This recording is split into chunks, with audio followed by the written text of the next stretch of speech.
Welcome to Intuitive Living. I'm your host, Silvia Sisson. I have a guest today, Matt Gagliano. He is a strength nutrition and running coach based out of Lincoln, Rhode Island. Welcome, Matt. We're going to be talking a little bit about discipline and motivation and how you get discipline and how you can keep the motivation.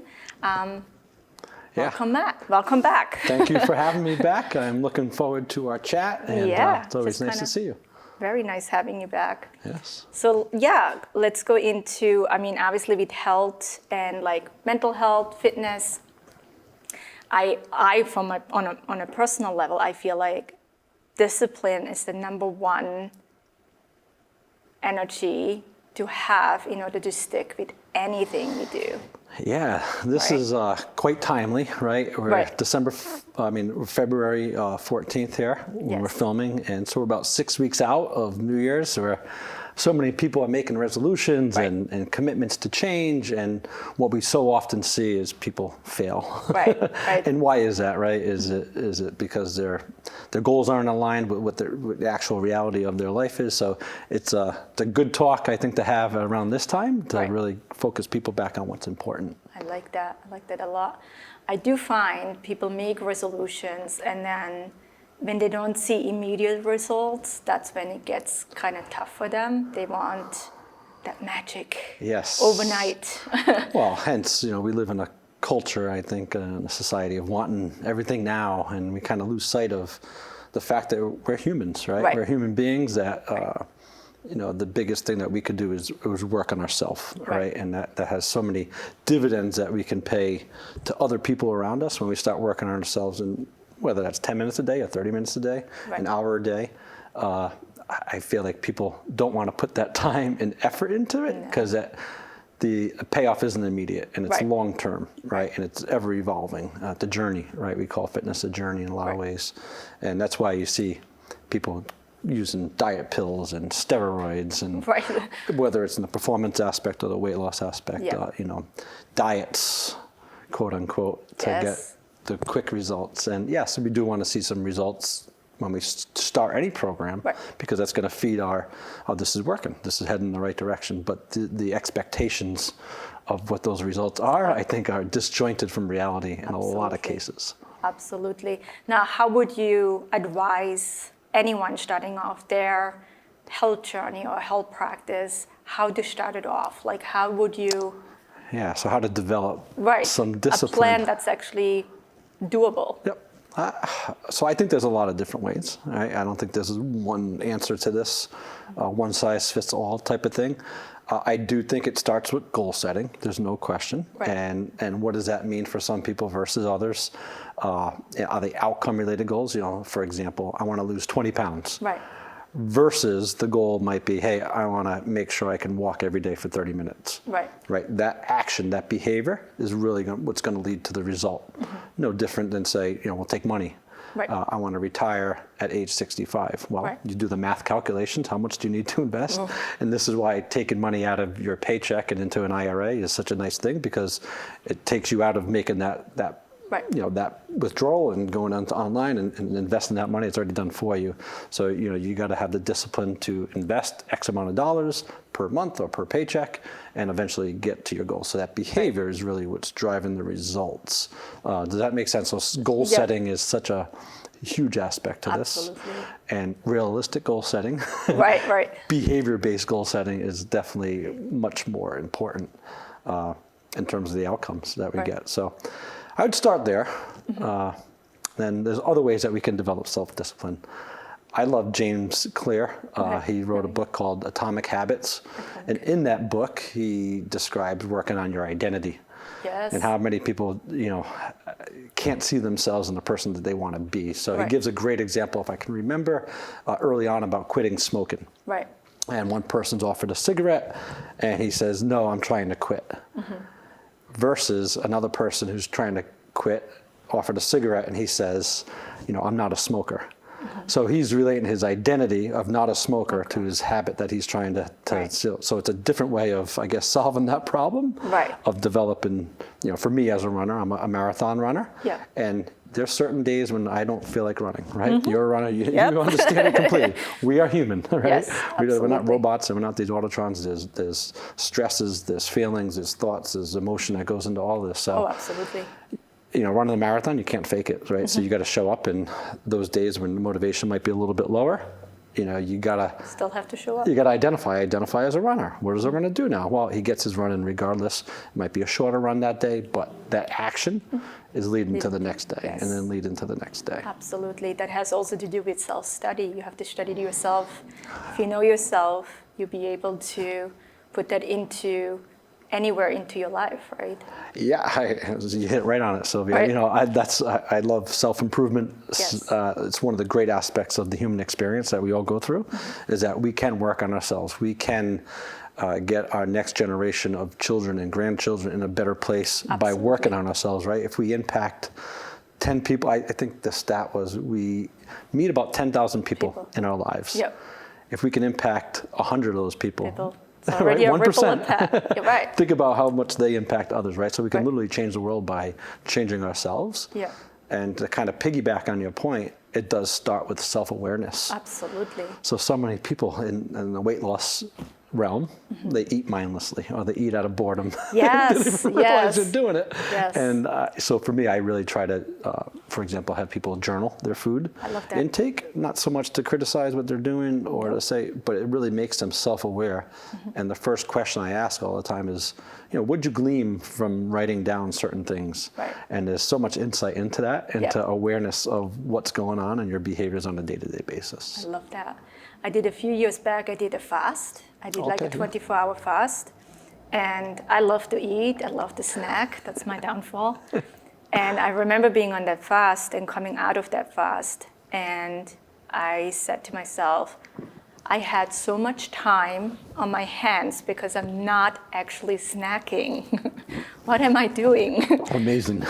And it's just that self-awareness, like where do you want to put that energy into after the fast? Like, are you still going to go back and do the same thing as you did before the fast? I like that energy, right? Yeah, Exactly. I don't need that pretzel right now. It's just because it's there and because I don't have anything else to do right now. Your environment tends to be Right. a big factor. Oh, absolutely. Right, and so think about it. Busy day at work. Say you work in an office, and there's stress, there's deadlines, there's people wanting things from you. Your boss is down your throat a little bit, and there's a jar of candy, Yep. Halloween candy, Yep. or someone brought in some cookies, Yeah. cupcakes. I almost can guarantee 99 out of 100 people are going to have that. Absolutely. Yeah. Because Your your brain environment is everything, right? Everything. The environment is so huge. Because so. it has to do with self-discipline. Yeah, correct. And Correct. discipline has to do with self-discipline. You have to Yeah. keep yourself accountable Yeah. to what you want to eat at that moment. And so why. even saying piggybacking on that, one other good way to develop more self-discipline is reminders, right? Right. So on a day-to-day basis, right, life is pretty complicated a lot of times. We live in a very fast-paced world. Sometimes we forget who we want to become. Right. So Right. right now, I bet if people would look at their goals in January 1st and kind of look back on how they were feeling and thinking 6 weeks ago, Yeah. 7 weeks ago, and all those goals they set for themselves and how come they got derailed, right? It's very easy to get derailed on a day-to-day basis. We live in an era of instant Stress. communication and social media, and all this stuff is bombarding us. It's very easy to lose focus on who we want to become. Yeah. So reminders. One thing I like having my clients who I work with do is a vision board. I love that. So creating pictures. People are very visual and learners, and so creating pictures of who you want to be and what's your important goal? to you in your Yep. life, and putting it somewhere where you can see that every day. Right. Or quotes. Yep. Putting those up. It might be a little cliche and corny, but Nope, it works. not at all. No, It works. I firmly believe what you send out, you're going to attract. So if you have Yes. a vision, if you have, and I think we all know, like, professionals who, football players, whatever, they have visualization techniques, right?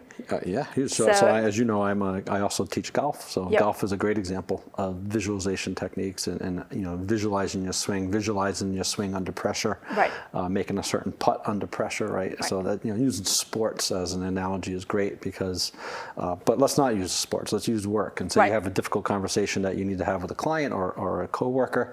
Rehearsing that and understanding how it's going to go, and then when you're in the moment, it's going to be so much easier to take place versus kind of being rattled. I love that. Definitely, totally at my work alley. So discipline. I feel for myself for me, writing it down, just kind of like having a goal of what I want to accomplish. So I started off running about 12, 13 years ago. And due to my dad dying, and I decided I put all my energy into the run. Literally, my frustration, my anger, everything I went through that phase, I actually wrapped it up and just like, this is my way of working through my emotions. And I started off just walking around my neighborhood, literally walking because I couldn't run. And about 3 weeks in, I got bored with walking. I'm like, I can do a little bit of running. And I just gradually built myself up. And then I just kind of, made it to that next level of, I'm going to keep myself accountable to stick with this. And the only way I keep myself accountable is by signing up for 5K. Awesome. Was it hard? No. To sign up for the 5K? No. First, all right, so it was easy for you to do. It was super easy. How was the discipline of running every day? Was it hard? Was it easy? Actually, I ran every day because I felt just better on an emotional level. Nice. And it wasn't hard to commit to it at all. I'm a very competitive person, so for me, being last is not an option. And I wanted to make sure I come in with a certain time because I want to keep myself accountable. This is not to just kind of have fun with it. This is definitely to see what I have in me. That is and great. It worked and I stuck with it. And over the years, obviously we all know we have this up and down in running. Sure. Some months we run a lot and some months due to various reasons we might not be able to run or need to cut down time-wise, whatever. Sure. But over the 13 years, I made different goals. So you started at a 5K. Yes. And where are you now? Right now, I'm actually really low in mileage, but I do like 4 miles. What was the last race you run or your highest mileage? So 5K I did is a 2 marathon. miles. A marathon, there you go. Yes. So, 2 things I think is great to hear. A, you took a sad moment in your life. And instead of doing drugs, right? And so instead of behaving negatively, that's going to impact people negatively around you. Absolutely. You actually turn that around and actually use that as a positive way for an outlet of a really tough time. Where all too often we see people abuse others or abuse themselves or lack kindness, right? Lack compassion. And I'm talking compassion and kindness to themselves. Yes. Right? Being kind to yourself is where it really starts, right? So that's an amazing way to handle adversity and handle stress at a very tough time. So you turn that around. And you did hard work, which is another way we can increase discipline is doing hard things. In my book club right now, we're actually reading that book. So it's really precedent. Do Hard Things by Steve Magnus, and it's talking about building resiliency and building discipline in your life by doing hard things. Now, that's all relative. At first, you started walking, but you weren't training for a marathon. No. Your hard thing was a 5K, and for a lot of people, that is very difficult to do. Right? Even committing to that is an amazing thing. Then it goes to a 10K. A lot of people go to a half marathon, and we become crazy enough to do a marathon. Right? So, but you put in hard things in front of you, where some people are like, oh my gosh, I don't know how you do that. And for you, it's it's not overnight, but it's through time that you've built those hard things through time, and that has built, you've kind of calloused yourself in a way to build more and more discipline, which is awesome.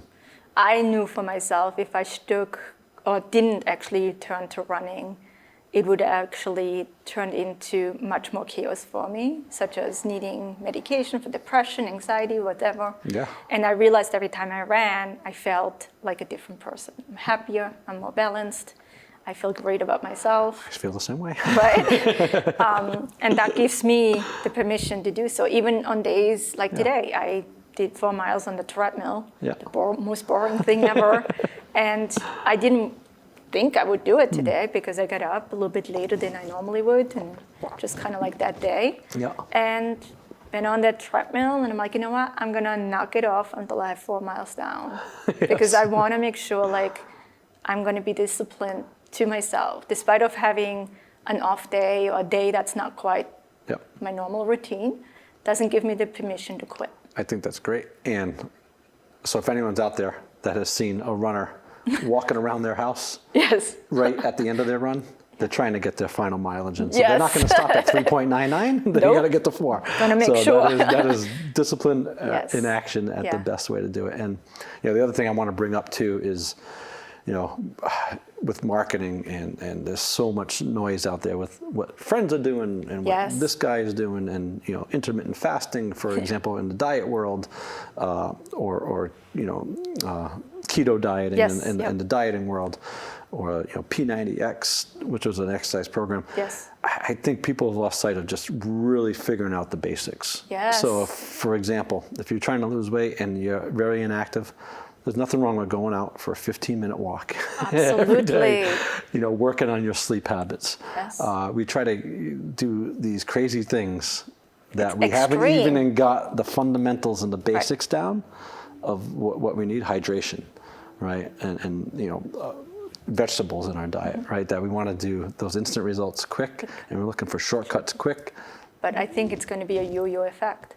Exactly. Because you're not going to be able to stick to it. Correct. You're going to end up more frustrated than ever before versus building on the basics. And that's with anything. I used to hate to read. Is a great example. I couldn't stand it in high school. Oh, well. I remember The Tale of Two Cities. It was a good book. I actually went back and reread it. But I hated that point in my life. So it wasn't until college that I started reading some things that I enjoyed, sports and things along those lines. Like, I actually really love reading. Right. And now I read 30 plus books a year because I really am engrossed in literature and reading, and it's but I did the basics first. It was like, read one and also page. Finding what you really like to do. So if you're doing something you don't like to do, why would you be excited about doing it, right? So if you have to read a book that's not your cup of tea, you're not going to go ever back to it. Exactly. Or if your friend has an exercise program that's working for them, like, are you going to try this? And it's like, you know what? I really hate running. Right. So maybe running is not a good mode for you. But some people feel like they have to do these things that other people tell them to do, or what society tells them to do, and it's just wrong. You are absolutely correct. If you're going to adhere to something, you got to actually enjoy it and to follow through and do it time and time again. And not just because it's quick weight loss or like anything to kind of like, that's the new fade right now. Yeah. Just hook into it and try it. That's a great point. I didn't think about that. But in order to build consistency, you got to do something that you really enjoy doing. Yeah. Otherwise, you're really revolted. Right. Otherwise, you're not going to be able to stick with it. Like, I know, like, my husband, he doesn't really enjoy running. Yeah. I love the run. Yeah. And it was like I was super excited when he started running. But then he kind of, faded off. But it makes sense because it's not necessarily something he's truly passionate about. Yeah, and those things that he is passionate about might be something different. Yeah, exactly. And learning to respect that, but also being okay on the other side. Like, so if this is not what you love, what you enjoy, do your research, do your self-study, and ask yourself what will make you happy. Yeah, right. It comes back to that, right?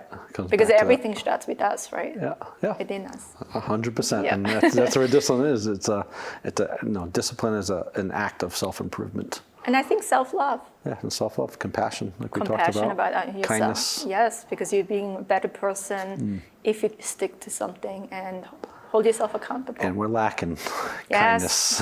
Oh, absolutely. I think that stems from a place, and maybe I'm wrong, this is my opinion, I think it stems from a place of people being unhappy in their own life, that they got to lash out at others to make themselves happy in the moment, because now everyone else needs to be miserable because I'm miserable. Absolutely. And so and it's understanding that too, I think is important. I have 2 kids, and I'm trying to instill that. Like, if there's a bully at school, or if there's someone picking on them, or they're just feeling like then it's never about them. It's usually about that person making the act. Yes. Right. Oh, absolutely. I also feel in that, like, people, when you come across pretty balanced, happy, kind, they're almost taking it as an offense. It's almost kind of like, how can you be so happy? I'm like, all the stuff going on in the world, how can you be happy? and I'm thinking, well, that's my choice. Yeah. Because It I is a refuse choice. to feed into the negative, the fear, the pressure.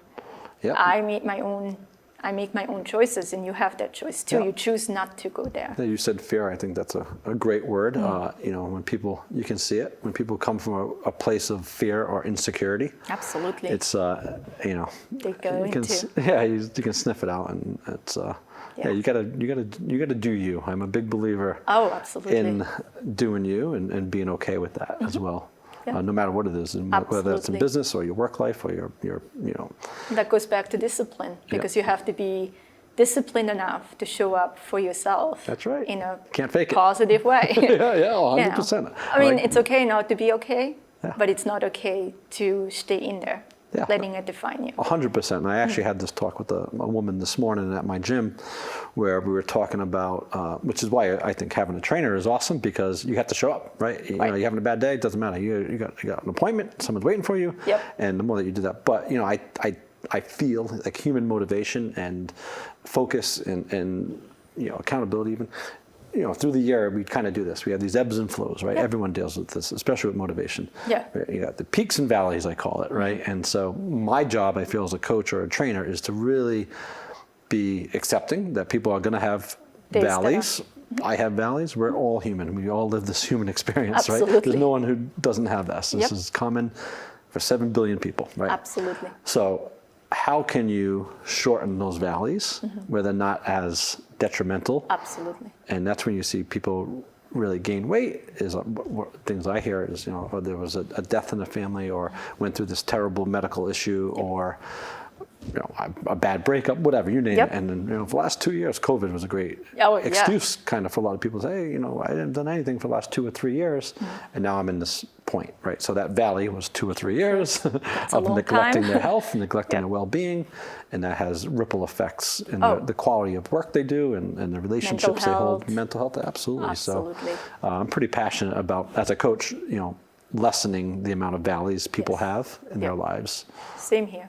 Definitely with any kind of clientele I have, making sure like they know how to, giving them tools, ideas, how to change that around so they can choose when they're ready to step into that next energy and turning it around for themselves, right? And do you also work a lot on habits, on people's habits? Yeah.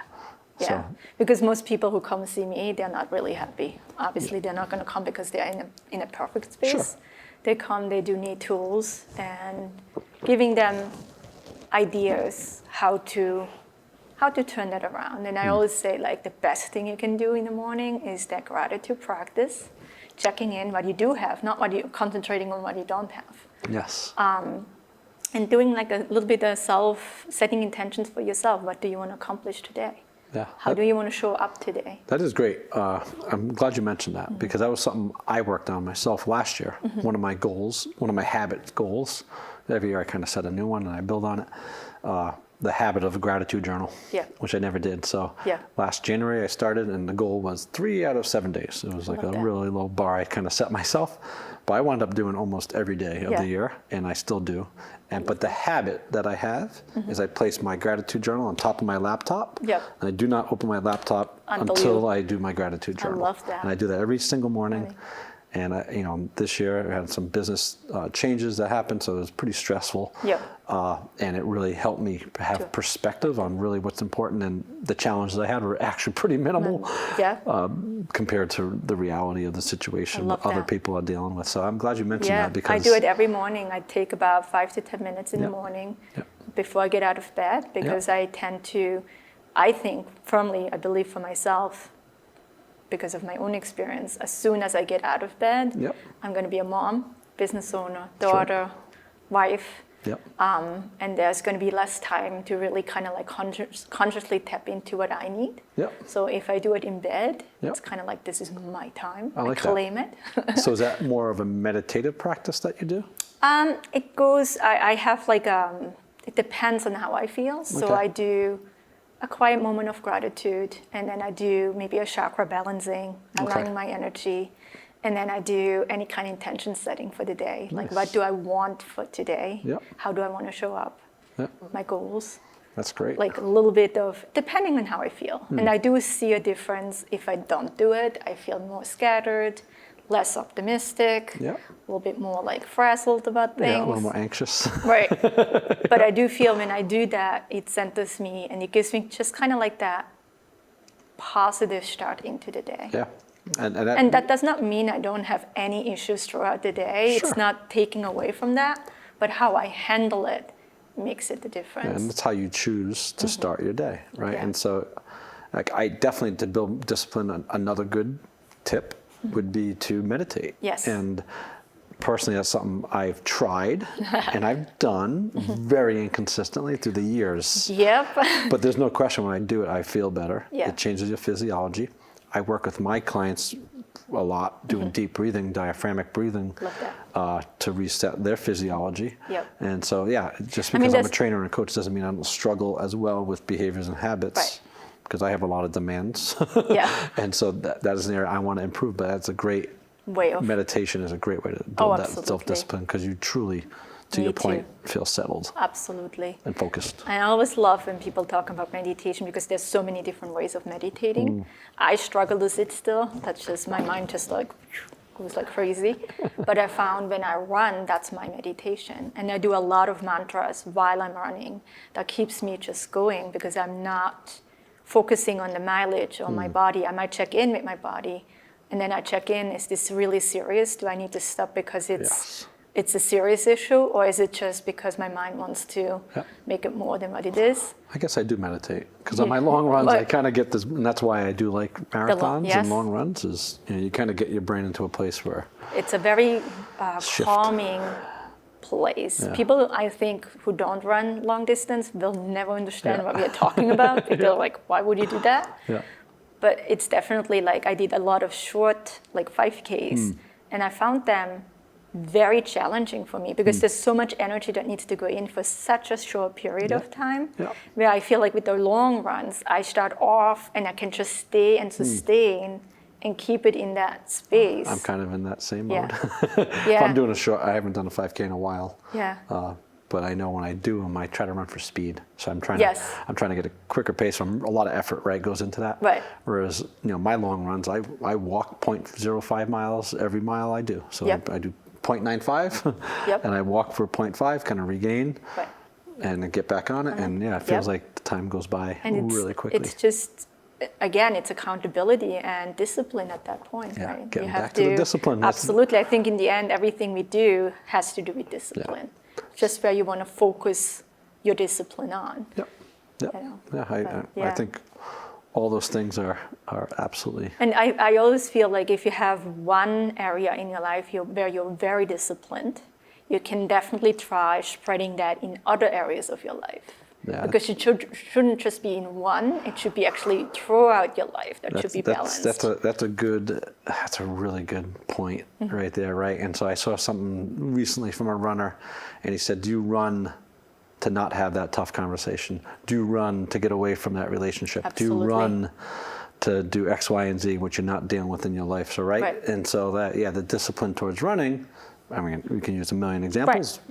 Whether it's sports or whatever it is, are you doing that because you're neglecting other areas of Yes. your life? And it really, I was like, that's interesting Yeah. way to view discipline because clearly I'm pretty disciplined in my health and my nutrition and How we should I want to kind show of up. think of myself as an athlete, right, versus Right. just a runner. And an athlete does what? He sleeps well, Eats takes well. care of their body. I get massage. Like there's things I do on a regular basis that I treat myself like an athlete. But there's other areas of my life that maybe I do neglect that I need to, hey, you know what? I need to Yeah. maybe take that same discipline I have in one area. And I think that's a Yeah. wonderful point that you're making. Yeah, I always feel like trying to like overview your entire life and areas, and then try figuring out how can you take that and put it in other areas too. And it doesn't have to be perfect, Yeah. but it has to be tried. It has to be attempted, yeah. absolutely. I want to touch a little bit on motivation before we're gonna end this Sure. episode. I found myself going back to running because I think that's the easiest way for me to kind of like give an example. to keep myself in motivation, motivating, like just being motivated to run and giving myself the permission to run more or, Yep. carve out that time to run. The one way I got motivated is by buying new shoes. Ah, nice. It's almost kind of like a you reward. get that, yeah, you get that, but if you, Yep. and I it's love not because I want to be harsh or pressure myself. It's literally, no, you did your hard work. Now you deserve that. that. Yeah. All right. So let's take weight loss. That's a great point. Let's say someone has to lose 50 pounds. Right. And they really like this restaurant. And they really like a particular meal. Yep. And say they lose 10. There's nothing wrong going to the restaurant and enjoying that meal, Absolutely. that reward, because it should only inhibit, hey, all right, now I'm rewarding myself for a behavior. Yes. So getting back to James Clear, what I was talking about earlier with Atomic Habits, one of his examples is to stack habits. Yes. So I don't know, let's see, it's something I really enjoy, an omelet, for example. Well, I'm going to work out and then I'm going to have that omelet. Absolutely. So you kind of stack in one habit that, oh, I got to do this, I really don't want to do it, but I'm getting rewarded right after. Yes. So there's all sorts of ways to kind of keep yourself accountable, but also motivate and have that discipline come in. No, I like that. And for me, in terms of motivation, I really feel this is long standing in science, right? That internal motivation versus external motivation, right? So we'll take weight loss because it's a multi-billion-dollar industry, and most people are trying to lose weight. A lot of people are. So when people first start, and hey, Jane, you're looking great, right? That kind of motivates you, right? Initially, that external motivation, people telling you you're looking great, you're getting a lot of praise. That feels good. Maybe you even see the number on the scale and that's really motivating you. Right. That external motivation, I think in most scientific studies lasts roughly about 3 months. Absolutely. So there's a time frame that is kind of limited because eventually it's got to flip. You got to do it to really actually enjoy who you're becoming and what you are and those habits that you're forming. You got to really say, oh, I kind of like that. I kind of like having energy throughout the day, right? Yep. I kind of like being able to help. The mental clarity. Mental clarity, yeah. So get off sugar, get off, processed carbohydrates, for example. You can have a lot more mental clarity, right? I'm a coffee drinker, but maybe cutting down from 3 cups to 1 cup. Absolutely. Not feeling as anxious or jittery and not really depending on coffee for energy. And using that caffeine for maybe just a little bit of mental focus is not the worst thing in the world, right? So that motivation has to come from within. Otherwise, it's gonna fade. It's not gonna happen, right? And getting back to my original point, 6 weeks out from January 1st, I'm interested how many people are watching this that are still, in those habits. Right. Or if you've gotten off track, why is it? Did you set your goals too high? Too high, yep, and that you weren't able, willing, and capable of doing, or hopefully you're still doing those habits, right? Hopefully you're still involved in the process of self-improvement. And I think throughout the years, I remember after my second child, I did put on some weight, and that was definitely another reason why I started to do more working out. You have up and downs. You go through phases. It's not going to be a straight line. It's not going to be like, okay, it's absolutely, if I do this and I continue doing this, it's going to stay and I'm going to be able to sustain this at all times. As we are humans. So there's going to be different life circumstances that come in. You might not be able to go for that run or walk on a daily basis. You might have a birthday party coming up and then some other family gatherings where you're not able to stay on that diet or rigid or healthier eating habits. Be gentle with yourself. And I love observing people, and I love observing successful people and what they do, and success leaves clues, right? And so, discipline. The successful person is much more disciplined because they enjoy the process, not the end result. It's not a race. I love finishing my marathons. I've done 9, and I got 41 to go, right, for my 50 states. But I truly love the process of the challenge of, hey, I got 18 miles and no one is watching. I got to do that myself. And it really, makes me a better person from within and makes me more balanced. And also afterwards, I remember finishing my marathon. I mean, there were definitely miles where I'm sorry my language, but it sucked. It literally, like, I was like, what am I doing? Why am I doing? Everybody else is not doing this, you know?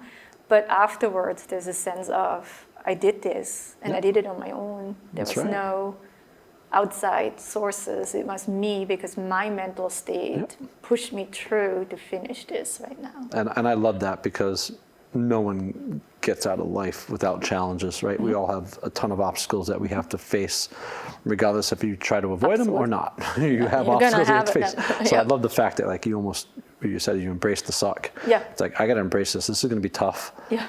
But when those challenging times do come to your life, whether again work relationships, whatever personal crises that you're having, you know, you're much more capable of facing those challenges head on and dealing with them in a healthy way, versus dealing with them in a negative way that impacts or giving up others. right then and there. Or giving up. Right. Well, giving up is not an option in my vocabulary, unless it's like, you know, health related. That's why I get along with you. I know. Same here. Unless it's something really serious. If I can't walk anymore because of it's not healthy for me in the long run, obviously I'm going to have common sense. Well, that's also getting your goals to be real, be realistic. Right. But if it's literally just my mind playing tricks on me, and our mind is so good in doing that, telling you narratives and stories that are absolutely not true about. I think we could do a whole show on that. Yeah, absolutely. You know, and weighing it out. Is this your ego coming in, or is this actually still your soul talking at this moment? Is it actually really dangerous for you, or making it up at this moment? Like having that self-awareness, what is it at this point? And I think that's in every situation in life too. Anything that comes at you, is this your narrative making it worse or worse than what it is? Or are you going in with some, you know, clarity and soul kind of energy at that point? 100%. You hit the nail on the head, and that, you even said it. That goes back to self-awareness. Absolutely. How am I feeling?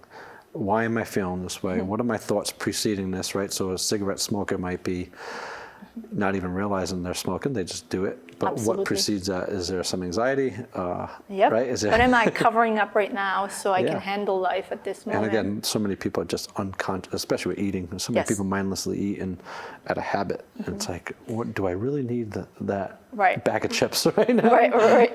Oh, we've all been there. No one's perfect. We're absolutely. human. We all have this human experience, right, that we deal with. I do a lot of like self-experimenting on myself. I consume certain foods, and then I check how I feel after, mentally, physically, emotionally. And then I eliminate them if it doesn't feel good. That's awesome. And just kind of like not being pressured about it, just literally just being self-aware again. There's certain things that do cloud. There's certain things that do take away from your energy, from your clarity, whatever, you know. And I try to either substitute. Like I can't drink coffee. It gives me pains and anxieties, so I switch to mushroom coffee. It's healthy. I've had some of the mud water that has mushroom in it. It's pretty good. I still like my coffee, but I've actually switched more to tea. So, teas are really good source for me too. So I just try with trial and error, just trying to figure out what works for me and then customize it to me. But every so often I go maybe back into having a cup of coffee, and then I see how I feel. I'm like, still not there. Let's go back to, you know. I think you're also kind to yourself when you say that. So you're not judging yourself, you're just observing and being... I can be judgmental sometimes. But you're facing the reality of what it is. You know, you're looking in the mirror and you're being okay with that, regardless. And again, one size doesn't fit all, so you have to figure out who you are, right? Yeah, I love that. I absolutely love that. And it goes with exercise. With food, with everything. Literally everything in life. What works for one person might not work for the other. It could be spirituality as well, right? So and I think that's so important, knowing yourself, right? It's the basis of self-improvement, is to know thyself. It's one of the mysteries of life, right? And one of the ongoing things that motivates me. And be honest with yourself. I mean, there's a lot of things when you look at yourself you don't like, right? Because it's uncomfortable, and it's like, ugh, here we go again. I don't want to deal with that. Right, and it's okay not to be okay. I think identifying that stuff and just realizing that we're all human, living this human experience. When we come upon things we don't like about ourselves, it's like, maybe it's perspective. Maybe we're being really harsh on ourselves for no reason. Maybe it does not reflect reality whatsoever. and then maybe you are uncovering a couple of your negative sides to yourself that you can Absolutely. improve on, and that's. Yep. That is the process. It doesn't mean you are a bad person, Nope. or and you are No judgment there. Yeah, exactly, you know? exactly. It's part of living, right? Right. And so I think just I feel taking pretty that first strongly step about of Yeah. making that self-study is already halfway there. Yeah. If you don't want to look at yourself, then Yeah. it's going to be really tough for you to go through life. you know, there's no 100 accountability. 100% agree with you. Yep.